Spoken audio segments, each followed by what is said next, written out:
mulailah cari ilmu yang bisa menyelaraskan antara zahir dan batin. Jawabannya ada di kitab Sirrul Asrar Imam Syekh Abdul Qadir Jilani. Apa kata beliau? Jika engkau ingin zahirmu sesuai dengan batinmu, maka pelajarilah ilmu cara bertaubat zahir dan batin, lalu ambil talqin zikir tauhid kepada ahlinya. Ingin viral di langit, Pak? Jangan cuma viral di sosial media, ya. Lalu penjelasan ini yang menarik. Penjelasan dia apa? Az-zikru, zikir itu ada kalanya dengan kolbu, ada kalanya dengan lisan, ada kalanya dengan anggota tubuh. Bahkan yang keempat, ada kalanya dengan harta, ada zikir harta. Lalu mana yang afdal? Maka nabil qalbi wal lisani. Zikir yang paling afdal itu jika yang di kolbu dengan yang di lisan digabung. Tapi seandainya dipilih mana yang lebih utama, dipilih salah satu, maka zikir qalbu, kata beliau, fa in iqtusira ala ahadihima fal qalbu afdal.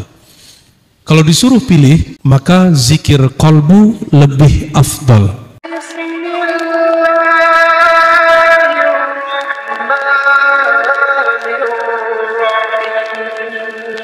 Sallu alaihi wa sallimu taslima. Labbaik Allahumma salli wa sallim wa barik alaihi. Jamaatan. Ya Nabi, salam alaika. Ya Rasul, salam alaika. Ya Habib, salam alaika. Salawatullah alaika. Anta syamsun, anta badrun,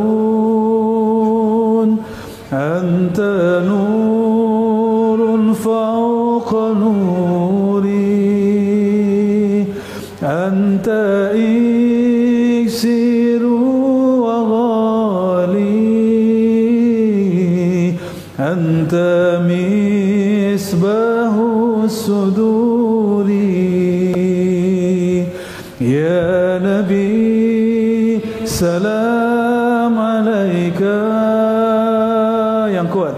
Ya Rasul, salam alaika.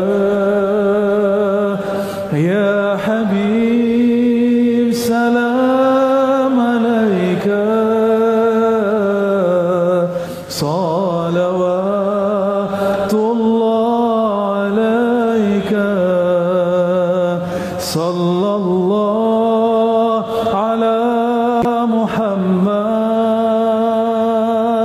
sallallahu alaihi wasallam. Sallallahu ala Muhammad, sallallahu alaihi wasallam. Sallallahu ala Muhammad, sallallahu alaihi wasallam. Sallallahu ala Muhammad, sallallahu alaihi wasallam. Ila ruhin Nabi sallallahu alaihi wasallam bil arwah, ruhil arwah sinil mahdi khalifatillah. Al-Fatihah.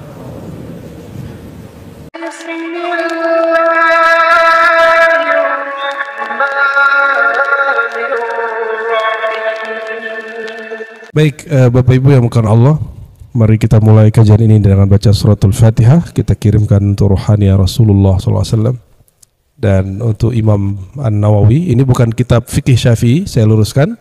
Ini kitab tentang zikir dan dia tidak terbatas pada mazhab Syafi'i atau satu thariqah seperti Naqsyabandi, Syazili. Dia sifatnya umum dan ini kita isinya kajian hadis tapi berkaitan dengan zikir. Itu aja bedanya ya. Jadi ini bukan fikih Syafi'i. Walaupun Imam Nawawi terkenal sebagai imam yang mentartib dan menjelaskan mazhab Syafi'i dengan baik. Ila ruhin Nabi sallallahu alaihi wasallam wa ila ruhi Sayyidi al-Imam Yahya bin Syaraf Zakaria Yahya bin Syaraf An-Nawawi. Al-Fatihah. Bismillahirrahmanirrahim.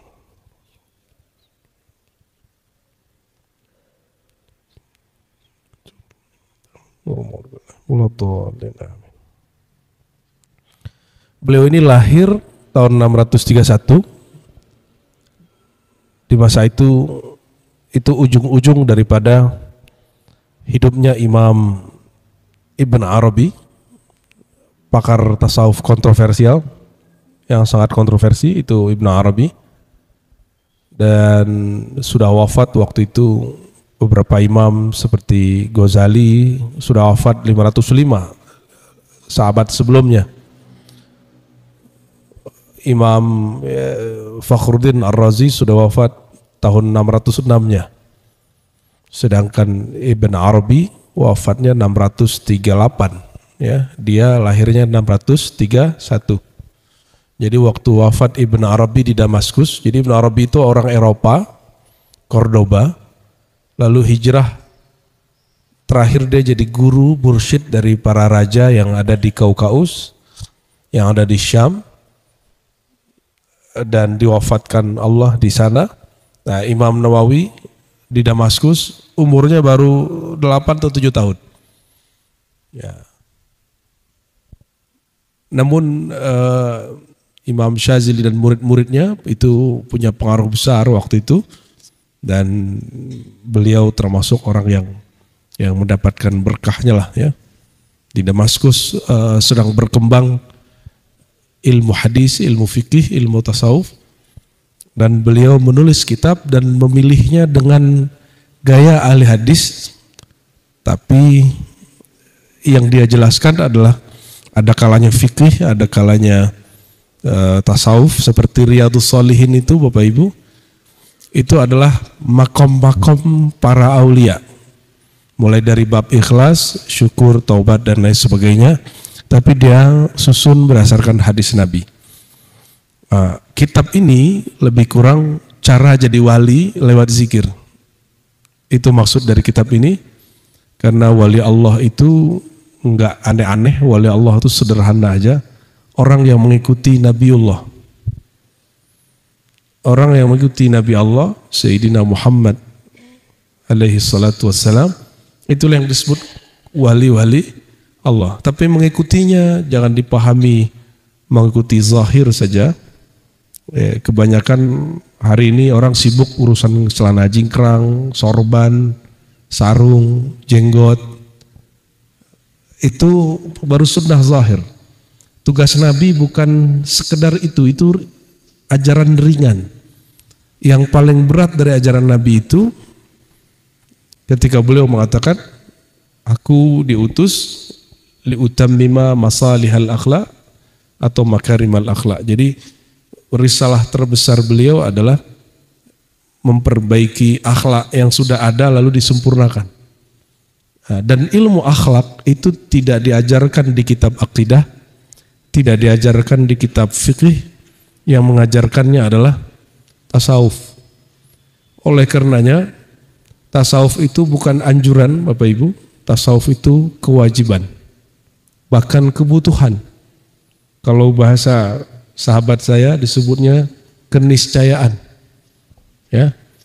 Oleh karenanya jika ahli fikih, ahli akidah tidak belajar tasawuf, nanti dia sukanya debat.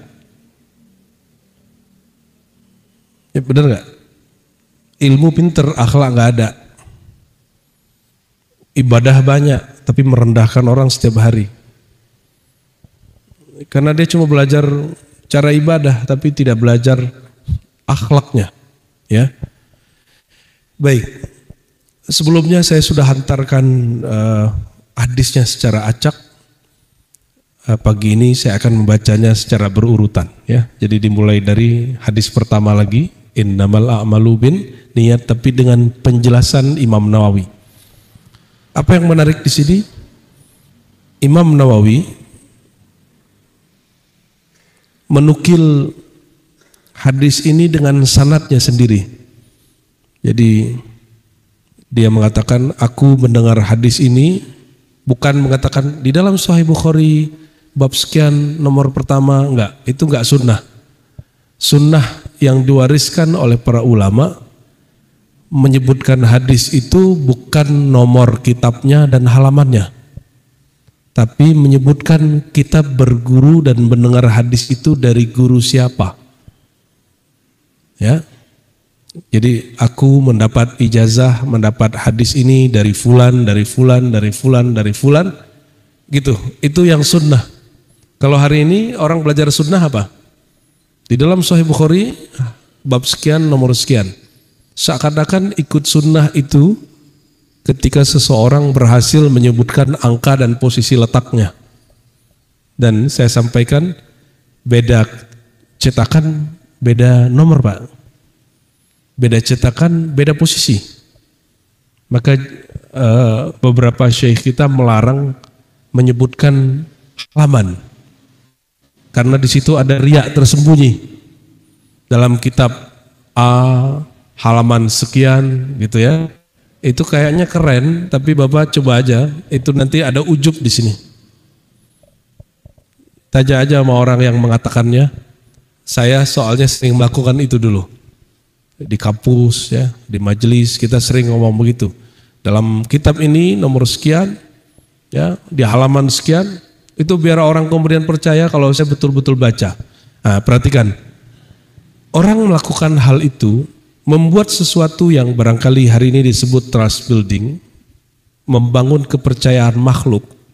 Itu sebenarnya bertentangan dengan hadis pertama yang dia buka. Hadis ini diriwayatkan dari gurunya Abu Bakar Khalid yang bersambung kepada Sayyidina Umar.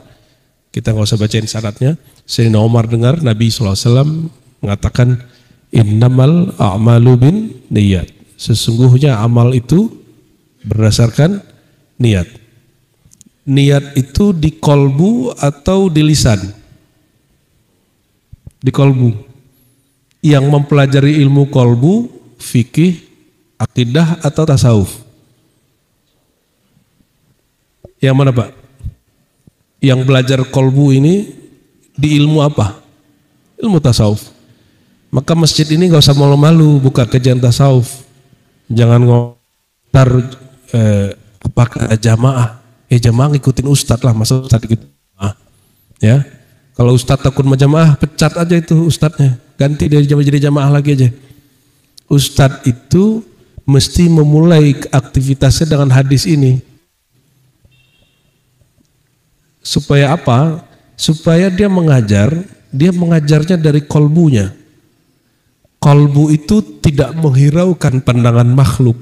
Kolbu itu hanya menghiraukan pandangan Khalik. Kalau kita ingin mencari perhatian seseorang, maka kita akan bikin sesuatu yang objek dia lihat itu menarik. Kalau Bapak ini mau ngelamar seseorang, maka wajahnya, bajunya dibagus-bagusin. Kalau perlu pakai mobil bagus-bagus, biar kalau lagi ngelamar walaupun minjem, kayak terpercaya gitu. Oh, ini bener nih orangnya kaya nih gitu. Karena pandangan makhluk kepada zahirnya. Maka yang dibagus-bagusin zahirnya. Kalau ibu-ibu ini kalau mau ketemu orang spesial, wajahnya dibener-benerin gitu ya. Dibedakin. Ya Bu, dibedakin, padahal mukanya nggak berubah juga dibedakin. Ya, kita lebih senang orang yang natural, tapi dia tidak menyeramkan daripada make upnya, masya Allah. Tapi orangnya kita agak misterius sama dia gitu ya, agak ngeri juga ketemu orang begitu. Jadi ketika kita mau ketemu orang, apa yang dia perhatiin biasanya kita akan serius membaguskan bagian itu. Dan Allah tidak pernah memperhatikan kita ke masjid pakai mobil apa, pakai motor apa, pakai baju apa. Ya Allah perhatiin kita ke masjid, kita ngaji, itu niatnya apa. Dan niat itu fil qulub, an-niyatu fil qulub. Ini ijma' ulama semua, niat itu di kolbu.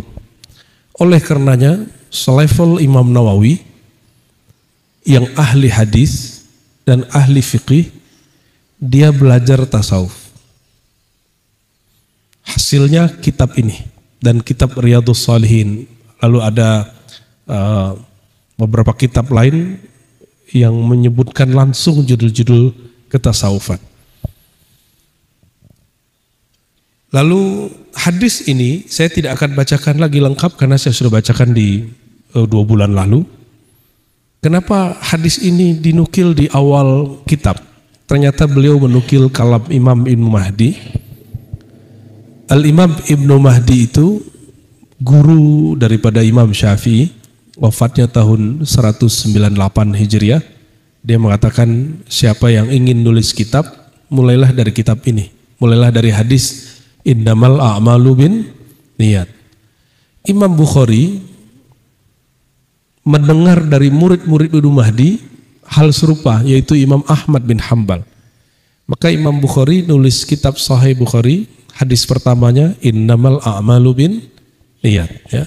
Nah, sekarang kita coba lihat apa saja pemaknaan Imam Nawawi terhadap hadis ini. Beliau mengatakan, ya, qala al-Khattabi, Imam Khattabi mengatakan guru-guru kita dulu mendahulukan hadis ini amama kulli syai', sebelum memulai segala sesuatu dalam bab agama, karena li umumil hajah ilaihi fi jami' anwa'iha. Karena hadis itu berisi tentang niat, yang niat itu hajatnya sangat umum, ya. Dan dikatakan bahwa Ibnu Abbas berkata, innama yuhfazur rajul ala qadri niyyati. Seseorang itu dijaga Allah tergantung motivasi di dalam kolbunya, tergantung niat, ala qadri niyyatihi. Bahkan ia mengatakan innama yu'tanun nas ala qadri niyyatihim. Orang itu hanya diberi anugerah tergantung niat. Maka Bapak Ibu, zikirnya niatnya apa? Mencari, jadi sholat subuh kata Ustadz, ya, Nabi bersabda, orang yang sholat subuh maka dijamin hidupnya sampai pagi, sampai sore. Berarti dia sholat subuh supaya tidak miskin. Biasanya orang itu dikasih. Ada yang niatnya ngaji, zikir supaya hajatnya sampai, seperti beli mobil, beli rumah.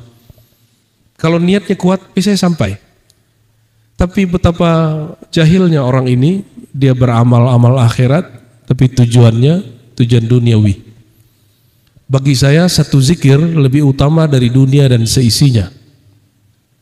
Maka tidak layak sholawat 4.444 kali diniatkan cuma untuk melancarkan rezeki. Ini contoh. Hari ini banyak sekali majelis-majelis sholawat, mohon maaf, majelis zikir tidak bisa membedakan antara tujuan berzikir, tujuan bersolawat dengan manfaat bersolawat, manfaat zikir dengan tujuan zikir.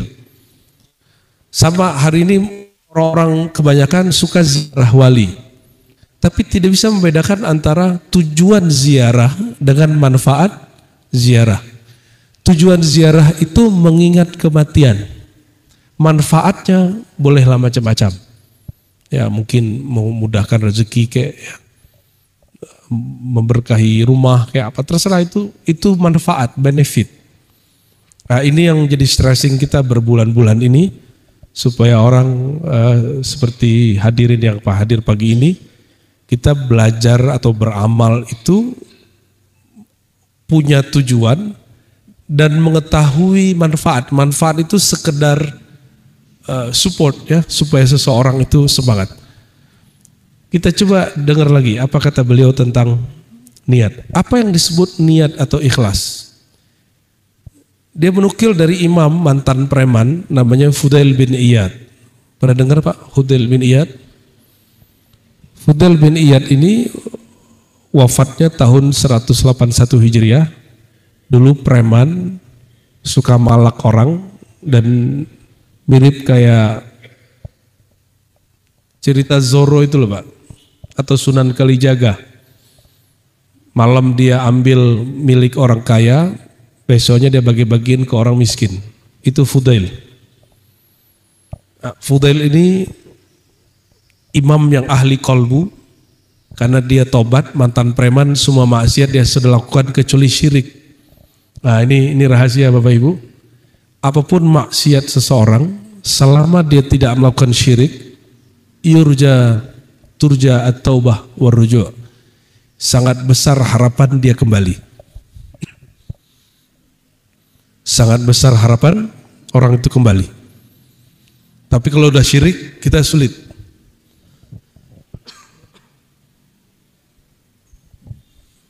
Apa kata dia?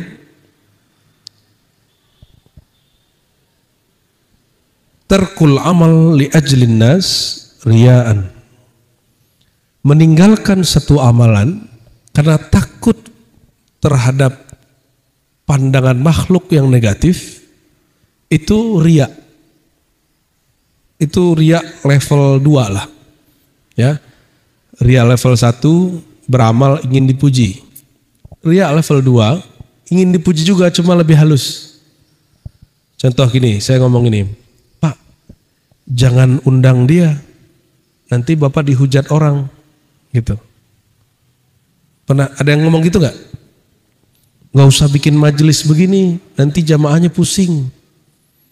Nggak usah buka kajian tasawuf, nanti jamaahnya pusing.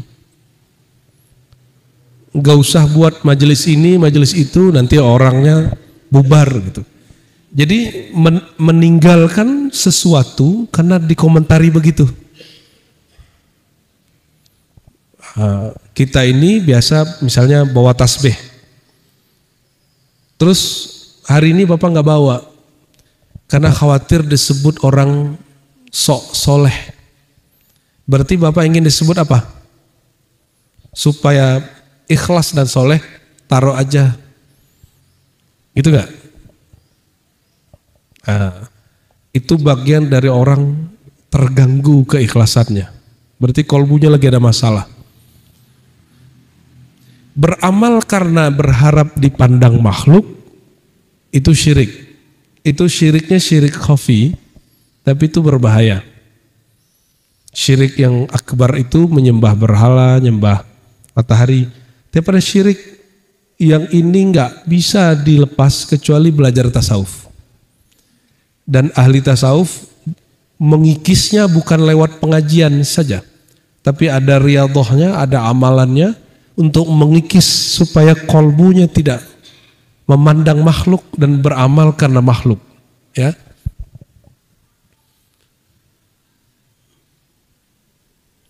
Wal ikhlas ayyu'afiyakallahu minhuma. Ikhlas itu ketika hatimu dijaga Allah dari kedua-duanya. Berarti tidak meninggalkan satu amal atau melakukannya karena perhatian makhluk. Gitu ya. Jadi tolong nanti kalau seandainya Bapak ini bikin karya di depan, bukan ingin ngomong, ini loh kita ingin buktikan kepada orang Islam itu indah. Itu mohon maaf, di dalamnya ada sedikit riya, Pak. Kita berbuat itu untuk dilihat Allah atau dilihat makhluk.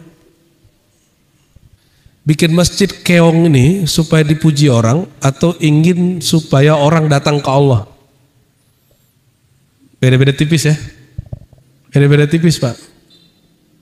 Namanya keong lagi. Ini sebagai masukan Pak ya. Full AC itu ditutup biar suara kita nggak terganggu. Sepakat? Masjidnya udah bagus. Masjidnya udah bagus Pak. Jadi kita kalau ngaji masih dengar vung vung vung ya. Silakan jadi pertimbangan ya. Mohon maaf, saya tukang kritik. Tapi lil khair, bukan untuk merendah, tapi untuk kebaikan ya. Al-Imam Al-Harits Al-Muhasibi, nah ini imam salafus soleh semua. Nah, ini yang menarik Bapak Ibu. Selama ini banyak sekali ngomong ini, nggak ada tasawuf di zaman salaf. Tapi sejauh yang saya lihat, Imam Nawawi ini kalau nukil, selalu yang dinukil ulama salafus soleh. Al-Harits Al-Muhasibi wafatnya 2 tahun setelah Imam Ahmad bin Hanbal, pendiri mazhab Hanbali, murid dari Imam Syafi'i. Disebut Muhasibi karena dia pakar muhasabah. Pakar muhasabah. Apa kata dia tentang ikhlas? As-sadiq huwa alladhi la yubali law kharaja kullu qadrin lahu fi qulubil khalq min ajli salahi qalbi. La yuhibbu itila'an nas ala mathaqil dharr min husni amali wa la yakrah ayat tali'an nas ala say' min amali. Bapak Ibu ini suka nggak aibnya ketahuan? Suka nggak? Nggak suka? Maka orang yang baru masuk ke martabat ikhlas pertama disebut shadiq. Shadiq level 1. Dia tidak suka terekspos amal baiknya sebagaimana dia tidak suka terekspos amal buruknya. Udah begitu belum? Kecuali yang mesti terlihat kayak sholat jamaah, ya, sholat jamaah, zikir pada sholat itu standar. Tapi dia nggak mau mengekspos rahasia malam dia bersama Allah. Contoh, bapak ini habis subuh ngantuk-ngantuk terus ngomong, sorry bro, malam tadi tahajud jadi ngantuk, gitu. Iya, kayaknya bener itu. Dia secara tidak sadar sedang mengekspos kebaikannya,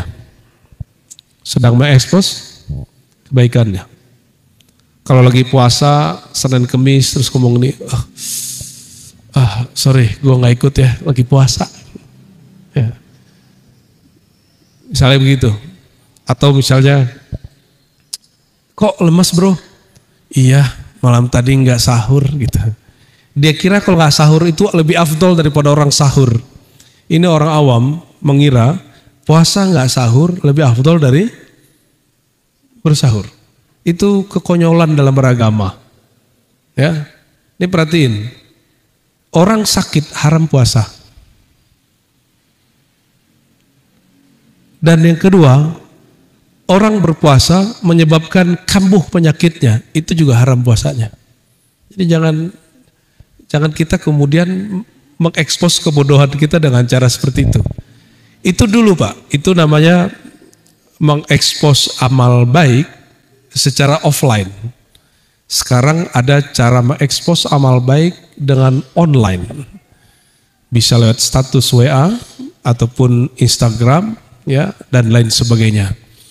Atau bapak ini buat zikir khataman 70.000 terus tulis, buat posting di YouTube.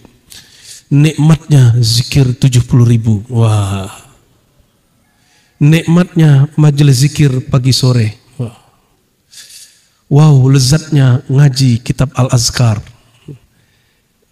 Kan kita nggak tahu niat antum apa. Imam Al-Muhasibi mazhab dia mazhab preventif. Preventif itu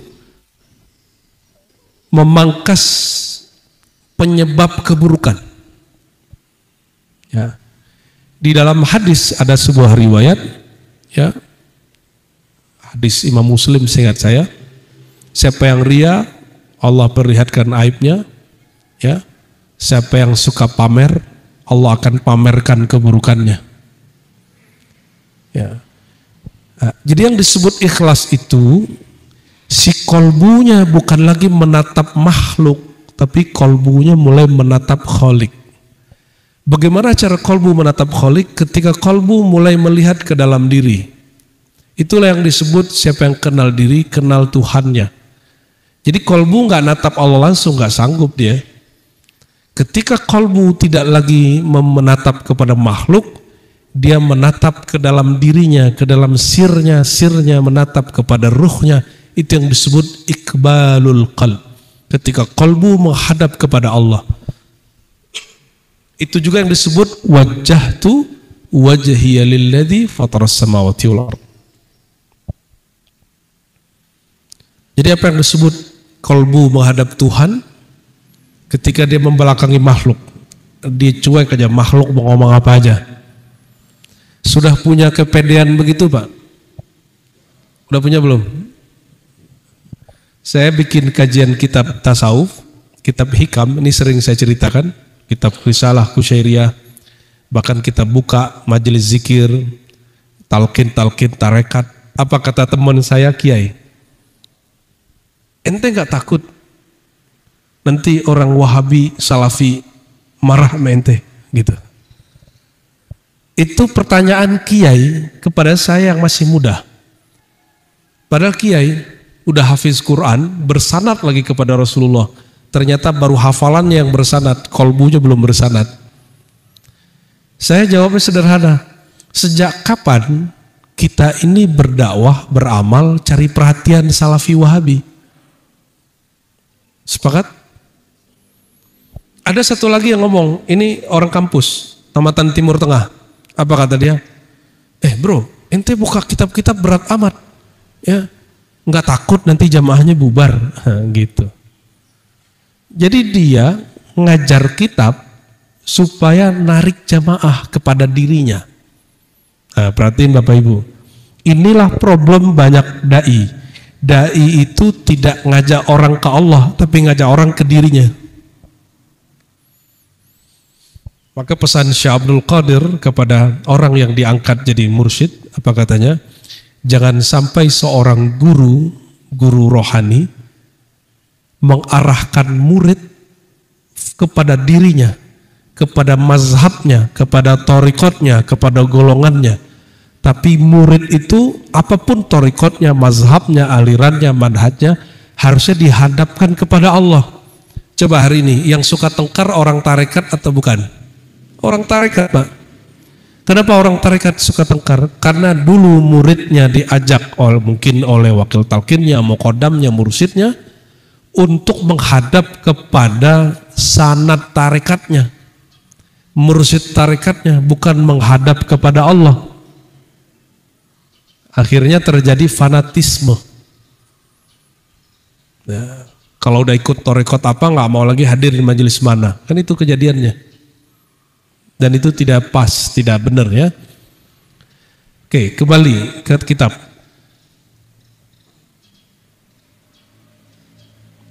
Ada imam namanya Huzaifah Al-Mar'ashi. Itu menjelaskan apa indikator seseorang niat di kolbunya sudah mulai benar.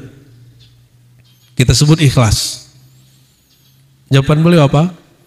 Antastawiyal abdu af'alul abdi fi zahir wal batin. Kapan Bapak disebut ikhlas? Amal zahir, amal batinnya sama.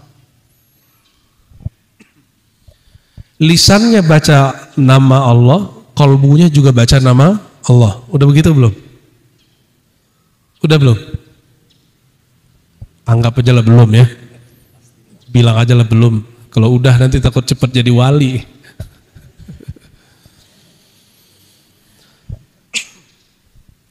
Seiring seirama antara yang batin dengan yang zahir. Saya mau tanya, duluan zahir atau batin? Batin. Zahir ini cuma terjemahan. Tapi ilmu yang banyak berkembang hari ini, ilmu tajwid, bagus. Cuma tajwid dibagusin, kolbunya nggak dibenerin.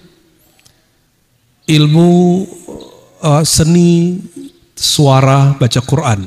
Akhirnya apa yang terjadi?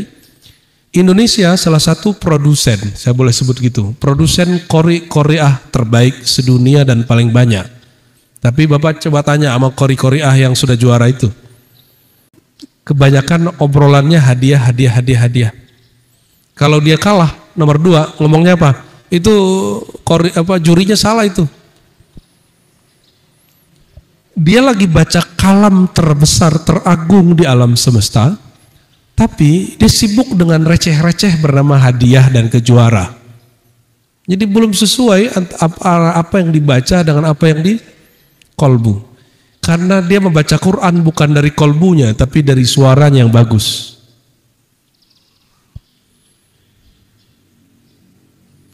Jadi perkataan Imam Huzaifah Al-Mar'ashi ini perlu jadi perhatian kita.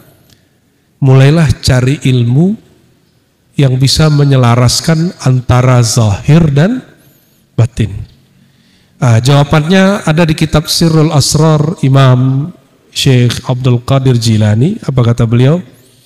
Jika engkau ingin zahirmu sesuai dengan batinmu, maka pelajarilah ilmu cara bertobat zahir dan batin, lalu ambil talqin zikir tauhid kepada ahlinya. Ya, para sahabat itu belajar zikir la ilaha illallah dari siapa?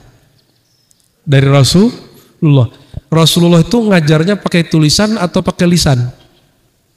Ya, itu namanya talqin.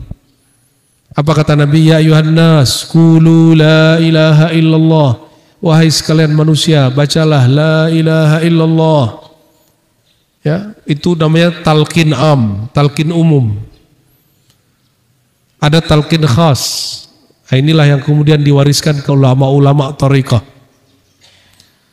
Kalau ulama mursyid-mursyid sufi di Indonesia, kita ini gudang mursyid yang paling masyhur dan paling berpengaruh sejauh ini. Kalau di Jawa Barat ada Allah Yarham Abah Anom, ya. Di zaman kita, zaman sebelumnya masih banyak lagi, ya. Ada Syekh Tolha, ada Syekh Abdul Karim Al-Bantani, sampai kemudian di Sumatera ada Syekh Ismail Al-Jawi Al-Minangkabawi, itu jadi syekh di Mekah. Orang Bogor ada yang masyhur, muridnya internasional, namanya Mukhtar At-Tarid. Nggak pernah dengar ya? Ya, karena antum orang zaman ini. Kalau orang zaman dulu pergi haji, belajar di Mekah, tahu-tahu gurunya orang Bogor, namanya Syekh Mukhtar At-Tarid. Nah, Bapak Ibu yang bukan Allah, jadi orang dulu untuk belajar kolbu itu ada mursyidnya, ada gurunya. Jadi saya menyarankan segera cari guru yang bisa membimbing itu. Bukan belajar lewat buku atau sekedar sosial media atau sekedar mendengar seperti ini. Kajian ini hanya memotivasi ke sana. Nah, cari guru bab itu, ya. Imam Nawawi menukil makna hadis niat dan ikhlas dari Imam Kusyairi. Apa kata beliau? Ikhlas itu ifradul haq subhanahu wa ta'ala fit ta'ah bil qasad. Ikhlas itu engkau mengesahkan Allah di dalam ketaatanmu dengan meluruskan maksud tujuanmu.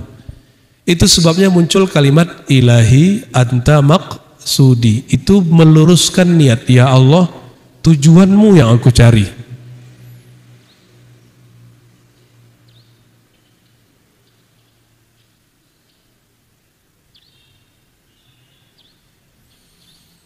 Dan ikhlas yang paling gampang, apa itu?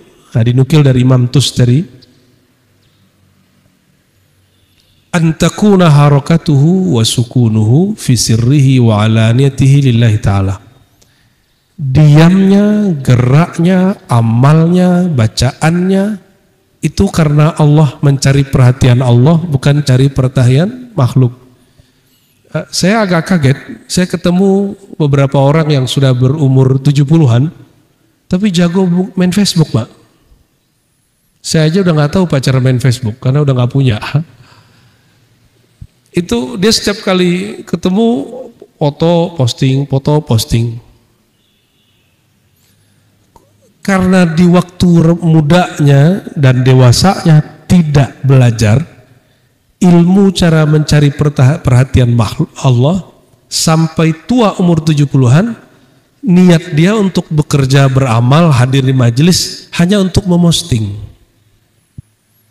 Nah, ini seharusnya bapak-bapak ini sudah nggak perlu Instagram, ya. Itu cukup anak-anak muda ini.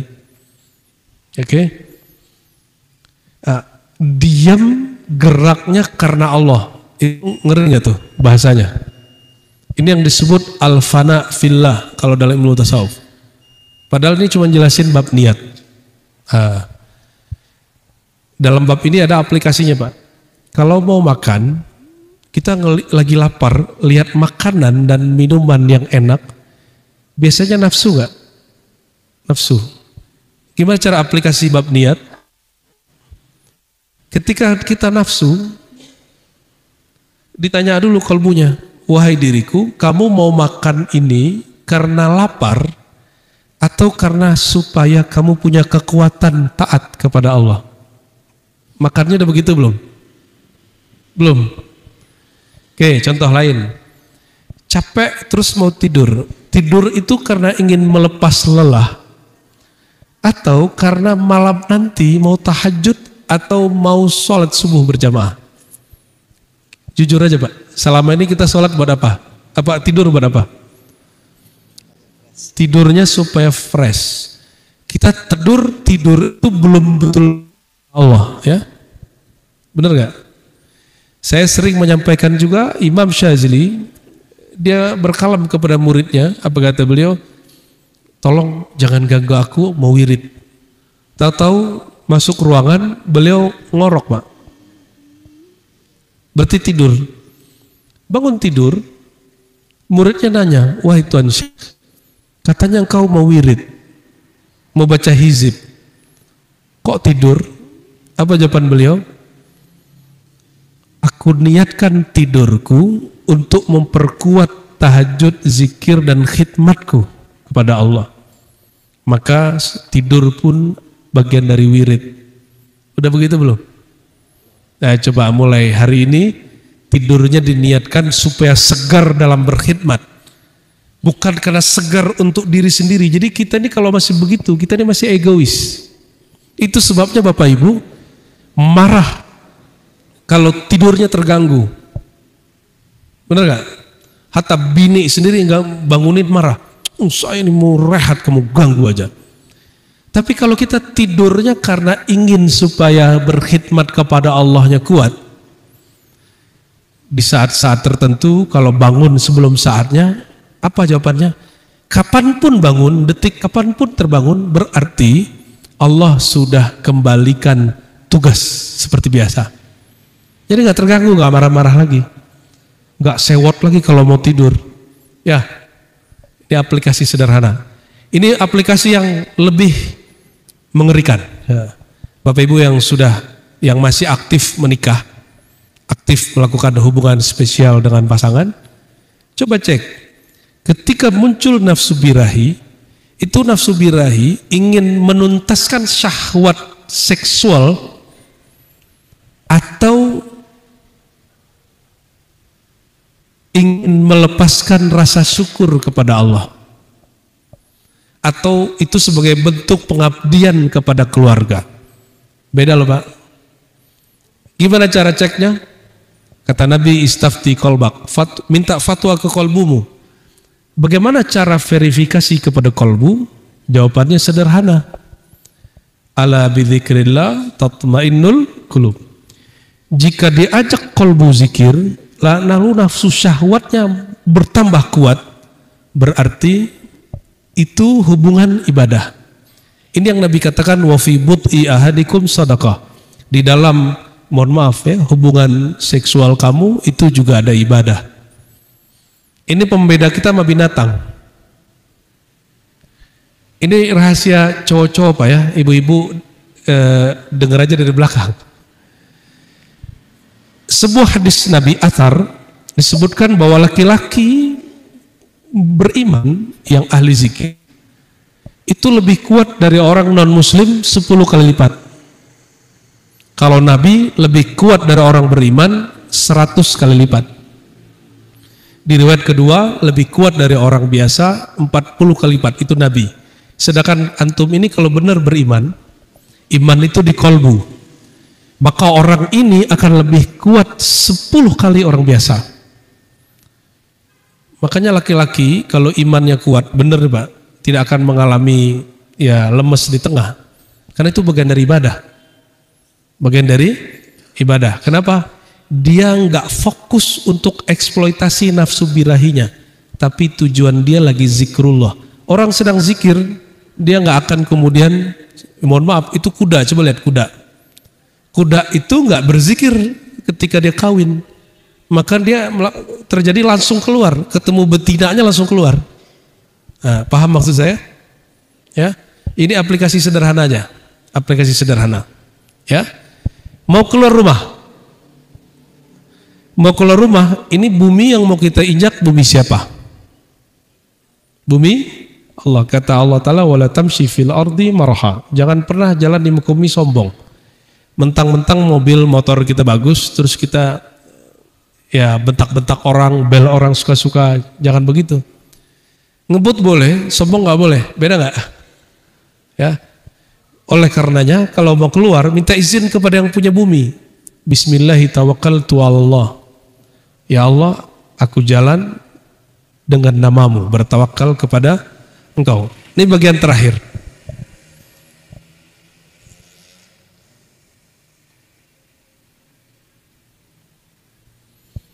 Imam Abu Ali Ad-Daqqaq, guru dari Imam Kusyairi, mengatakan ikhlas itu tawaqqi an mulahazatil khalq was-sidq, at-tanaqqi an muta'atin nafs.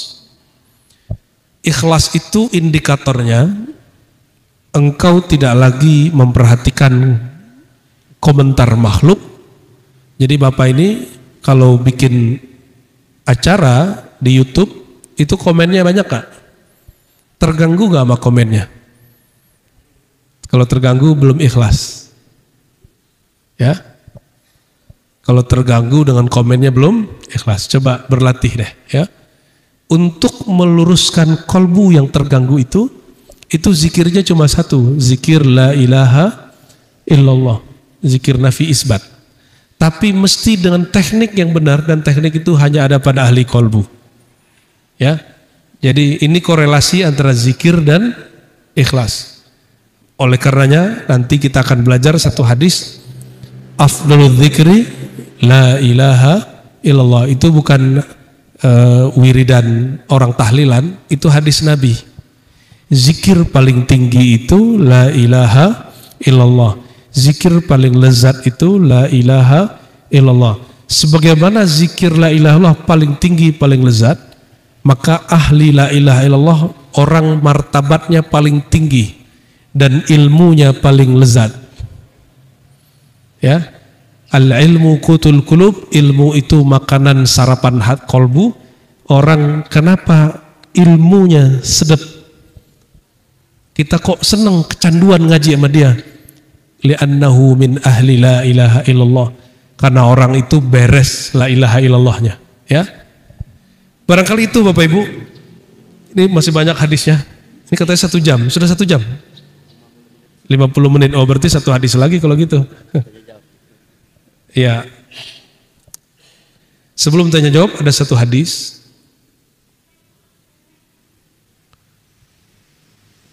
La yaq'udu qaumun yazkuruna Allah Ta'ala illa haffathumul malaikah wa ghasyathumur rahmah wa nazalat alaihimus sakinah wa dzakarahumullahu ta'ala fi man indah. Ini hadis sahih Muslim. Tidaklah satu kaum duduk berzikir kepada Allah kecuali malaikat mengerubunginya, rahmat meliputinya, ketenangan turun kepadanya, dan nama dia jadi viral di langit. Ingin viral di langit Pak? Jangan cuma viral di sosial media ya. Lalu penjelasan ini yang menarik. Penjelasan dia apa? Az-zikru, zikir itu ada kalanya dengan kolbu, ada kalanya dengan lisan. Saya tambah, beliau belum nambahin. Ada kalanya dengan anggota tubuh. Bahkan yang keempat, ada kalanya dengan harta. Ada zikir harta. Lalu mana yang afdal? Maka nabil qalbi wal lisani. Zikir yang paling afdal itu jika yang di kolbu dengan yang di lisan digabung. Tapi seandainya dipilih mana yang lebih utama, dipilih salah satu, maka zikir kolbu, kata beliau, fa in iqtusira ala ahadihima fal qalbu afdal.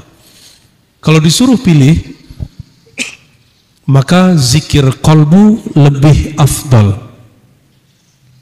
Dalilnya ada dalam hadis Sahih Bukhari, dikatakan, hadis Muslim ini juga disebutkan, disenai menyebutkan faedahnya. Nah, kita sepakai hadis Nasai, ya, bahwasannya man qala la ilaha illallah, baca la ilaha illallah dari kolbunya, min qalbihi, Allah akan buka pintu langit. La ilaha illallah itu muncul nur, Allah tembuskan la ilaha illallah itu ke langit sampai kepada aras. Itu yang membuat orang ahli zikir viral di langit. Nanti malaikat nanya, itu la ilaha illallahnya siapa? Itu zikirnya siapa? Paham maksudnya? Ya. Jadi zikir kita itu Bapak Ibu, itu masang status di alam malakut jabarutnya Allah. Ya. Jadi sosial media alam jabarut. Dan itu masangnya pakai apa? La ilaha illallah. Mesti dari kolbu. Jadi semakin tembus ke dalam, semakin naik dia. Jadi kalau Bapak Ibu ditanya, siapakah orang paling tinggi di sisi Allah zikirnya? Orang yang paling dalam efek zikirnya ke dalam kolbunya. Nah, belajarlah itu, ya, carilah mursyid dimanapun, nggak mesti kepada kamu. Cari mursyid terdekat dari kita biar nggak repot-repot amat ngajinya. Wallahu a'lam bissawab. Sesi tanya jawab yang sudah menunjuk Ustaz Zakaria, silakan, dan Bang Denny ya, langsung berdua ya.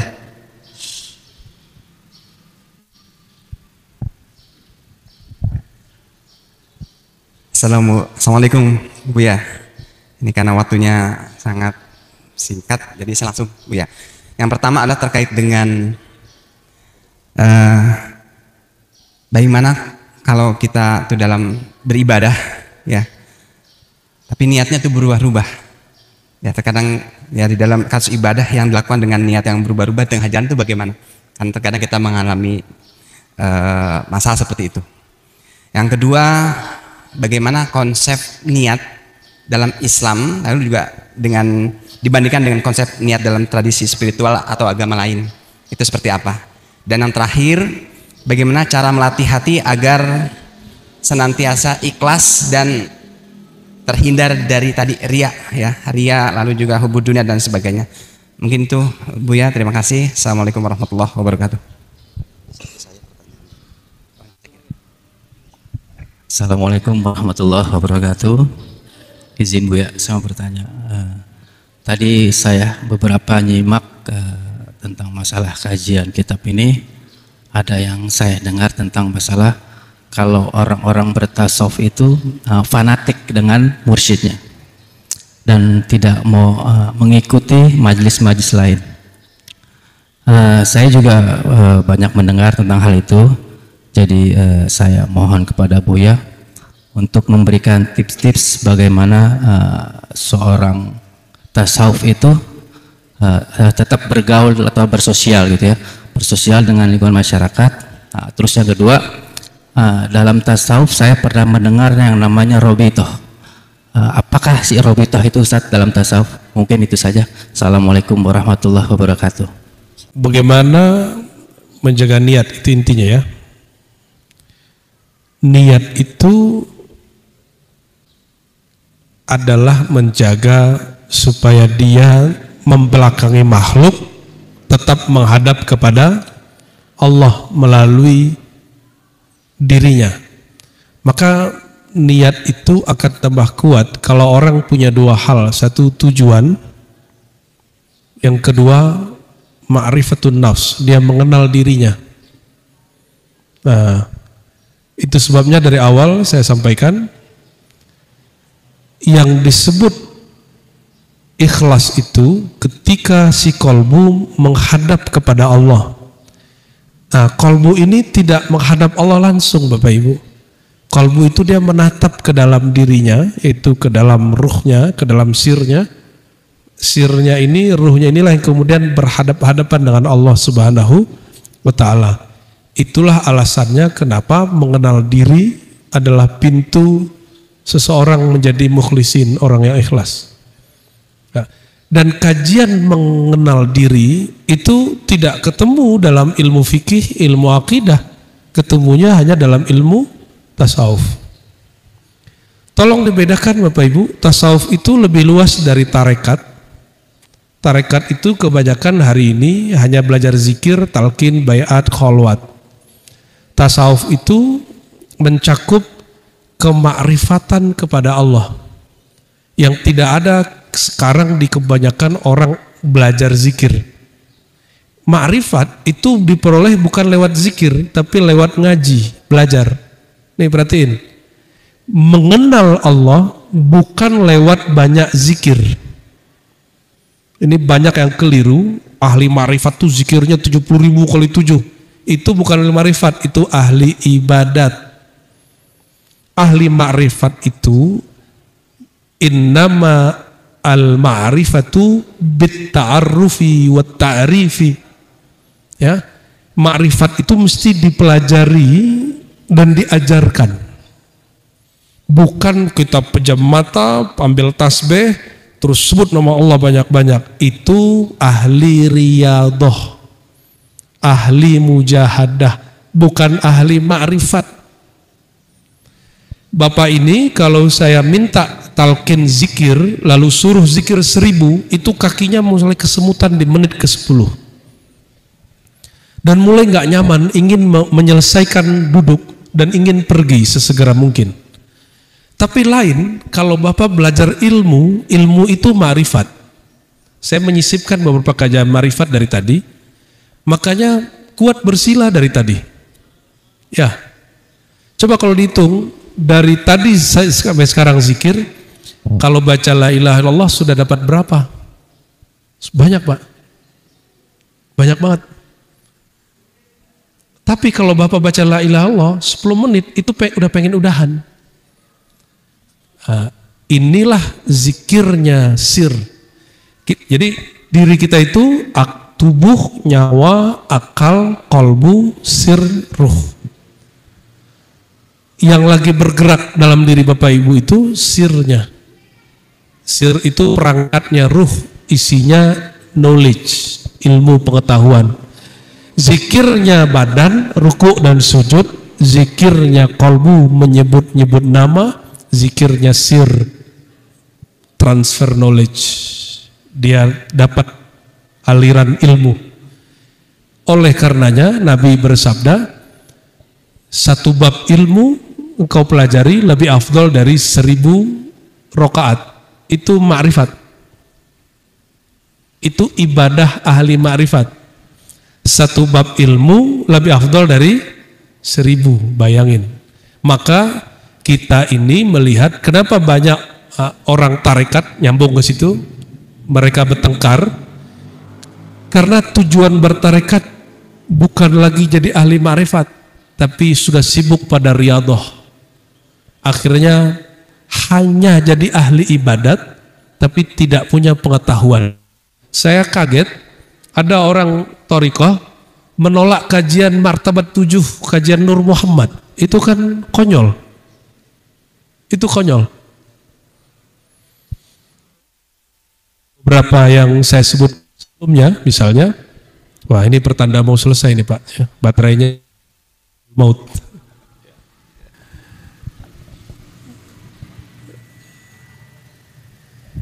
Bedakan ya. Jadi kajian-kajian kemakrifatan, makrifat itu wilayah spiritual. Dia tidak beririsan dengan bab akidah. Karena ilmu akidah stuck. Ilmu akidah itu mentok di rukun iman yang 6. Kalau dalam sifat 20 kali 20 tambah 8 tambah jais jadi 50. Jadi belajar tentang itu udah mentok. Belajar fikih juga mentok. Apa yang tidak pernah mentok? Yang tidak pernah putus, gak pernah puas. Itu belajar ma'rifat. Kalau zikir mentok Pak. Zikir 1.000, 11.000, 70.000. Maka kami di Ribat, kami tidak menuntut murid berzikir dengan kuantitas saja, tapi mereka berzikir dengan kualitas. Makanya setiap majelis kami pakai ngaji kitab, supaya zikir sirnya, yaitu mempelajari satu bab ilmu, setiap murid datang ngaji begitu, dia dapat pahala, dapat kemuliaan setara 1.000 rakaat. Gitu, itu rahasia aja. Ya, semoga yang hadir pagi ini Allah berikan kemuliaan setara 1.000 rakaat. Kalau begitu, terbit matahari, kita langsung sholat 2 rakaat atau tetap lanjut ngaji? Terbit matahari, Bapak lagi pengajian, sholat 2 rakaat atau lanjut ngaji? Mana yang benar? Ini orang Masjid Keong lagi beda pendapat nih. Mana yang pas? Sholat? Ngaji? Yang mana yang benar? Aduh gawat ini. Sholat Pak. Coba perhatiin. Belajar satu ilmu, kata Nabi, lebih afdol dari 1.000 rakaat. Jadi ketika Bapak punya majelis, ustadznya belum selesai menjelaskan satu hadis, terbit matahari, Bapak pilih ngikutin ngaji terus atau sholat 1 rakaat, 2 rakaat? Ulangin jawabannya, revisi. Yang mana? Ngaji. Wah, udah benar ini. Kalau Bapak sudah paham, Ibu sudah paham, kita belajar satu bab setara dengan 1.000 rakaat. Kira-kira kalau ada orang yang terbit matahari sholat 2 rakaat, mulai detik ini, itu orang yang arif atau orang yang jahil? Mulai pagi ini Pak berlakunya, kemarin nggak berlaku. Belum tahu. Itu orang arif apa jahil? Jahil. Maka bertobatlah dari kejahilan Pak. Ya. Sudah connect? Sudah nyambung? Ya. Tugas saya tidak boleh meremehkan jamaah, karena jamaah itu sebenarnya cerdas-cerdas. Cuma mungkin selama ini pengajian kita sifatnya doktriner, sehingga jamaah tidak mau berpikir. Tapi pagi ini saya ajak Bapak Ibu berpikir. Oke? Sudah connect? Saya pertanyaan lagi ya. Terbit matahari, kita lagi ngaji. Mana yang dilakukan? Kita masih belajar. Mana yang diteruskan? Oke, alhamdulillah. Ya, cukup ya. Barangkali itu Bapak Ibu, semoga usulan-usulan kami tadi segera diaplikasikan. Enggak pun juga nggak apa-apa, negara demokratis. Tapi itu suara terbanyak Pak, coba baca saja semua ya. Ditutup, ada AC ya, insya Allah. Semoga masjid ini dapat rezeki beli AC yang bagus. Kita tutup dengan doa. Astaghfirullahaladzim, na'udzubillahi, bismillahirrahmanirrahim, Allahumma ya rahman rahim ya karim ya azim ya ghafar ya ghafur ighfir lana dzunubana. Ya Allah yang maha pengampun, yang maha karim, yang maha besar ampunannya, ighfir lana khatayana, ampuni masa lalu kami, tutupi semua aib kami. Ya Allah, tutupilah aib kami di hadapan Engkau, sehingga juga tiada di hadapan makhluk Engkau. Allahumma ya Allah, ustur auratina bi jamali sitrik.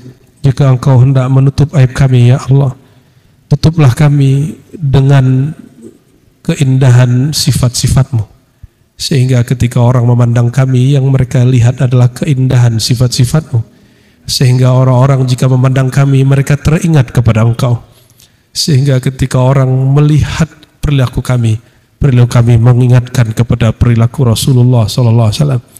Allahumma ya Allah ya muqallibal qulub, wahai yang membolak-balik hati, sabit qulubana ala dinika wa ta'atik. Mohon tetapkan hati kami untuk tetap menjalankan agamamu, sunnah nabimu, dan wafatkan kami dalam mencintai Nabi Muhammad sallallahu alaihi wasallam, sebagaimana beliau wafat dalam mencintai dan merindukan kami, dan mengatakan ummati ummati, jangan biarkan kami berpisah dengan dunia ini ya Allah, kecuali kami betul-betul cinta kepada Nabi Muhammad sallallahu alaihi wasallam. Allahumma amla' qulubana birahmatikal wasi'ah wal mahabbah wal mawaddah. Ya Allah, penuhilah kalbu kami dengan sifat-sifat nur Nabi Muhammad SAW, sifat rahmat kasih sayang, sifat perhatian kepada makhluk, namun hanya tulus kepada Engkau ya Allah. Allahumma ya nur, ya nur, ya nur, nawwir qulubana wa nawwir asma'ana wa absarna wa nawwir amamana wa wara'ana wa nawwir min fawqina wa na'udzubika an nuqtala min tahtina wa min shimalina wa min aymanina. Ya Allah, mohon leburkan kami, celupkan kami dalam cahayamu, jadikan diri kami yang tadinya penuh kegelapan penuh dengan cahaya-cahaya nurmu. Rabbana atina fid dunya hasanah wa fil akhirati hasanah wa qina adzabannar. Sallallahu alaihi wasallam Muhammad alhamdulillah rabbil alamin. Assalamualaikum warahmatullahi wabarakatuh.